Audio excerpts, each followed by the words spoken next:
તારીખ 20મીથી સ્વચ્છતાનું અભિયાન નડિયાદની અંદર શરૂ કરવામાં આવ્યું.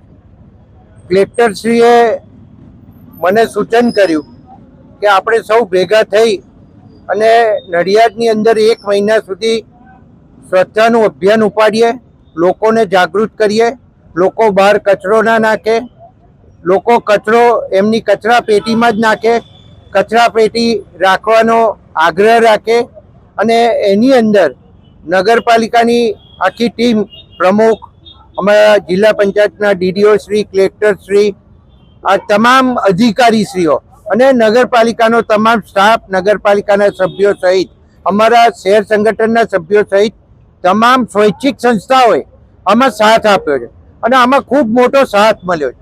મને કહેતા એ આનંદ થાય છે કે 20મી તારીખથી અભિયાન શરૂ થયું છે. એક દિવસ છોડીને દરેક દિવસ હું હાજર રહ્યો છું અને હું જે કર્મચારીઓ છે એને પૂરેપૂરો સપોર્ટ કરી અને નડિયાદ સ્વચ્છ કેવી રીતે બને અને સૌથી વધારે ગંદકી જે જગ્યાએ હોય ત્યાંથી એ ઉપાડી લઈ અને ટ્રેક્ટરો મારફતે અથવા ટ્રક મારફતે અમે ઉપાડવાનું કામ કરી રહ્યા છીએ. સાથે સાથે ડોર ટુ ડોર અભિયાન નગરપાલિકાનું ચાલુ છે. તો મારી પ્રજાજનોને નમ્ર વિનંતી છે કે તમે કચરો બહાર રોડ ઉપર ના નાખો. તમારે ત્યાં કામ કરવાવાળા બેન અથવા ભાઈ હશે તો 12-1 વાગે ઘરે છૂટતી વખતે જે કોથળીઓની અંદર કચરો ભરીને છૂટો રોડ ઉપર નાખવામાં આવે છે એ બિલકુલ બંધ કરજો અને ઘરે કચરા પેટી રાખી એમાં ભરો. અને એક દિવસ કદાચ કચરો લેવા ના આવે તો બીજા દિવસે કચરો લેવા આવશે એ પણ અમે જોઈશું અને એનું ધ્યાન પણ રાખીશું.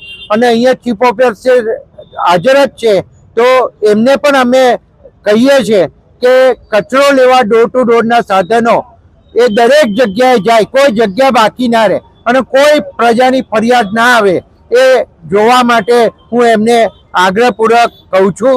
અને સાથે સાથે પ્રમુખ અને નગરપાલિકાના સૌ સભ્યોને 13 વોર્ડની અંદર સ્વચ્છતા માટે સૌ આગ્રહ રાખે અને એના માટે ડોર ટુ ડોર અભિયાન ચલાવી અને દરેક જગ્યાએ કચરા પેટી છે કે નહીં એની તપાસ કરે અને હવે પછીથી જે કચરા પેટી નહીં રાખે એને દંડને પાત્ર બનશે અને નગરપાલિકા દ્વારા દંડ કરવામાં આવશે.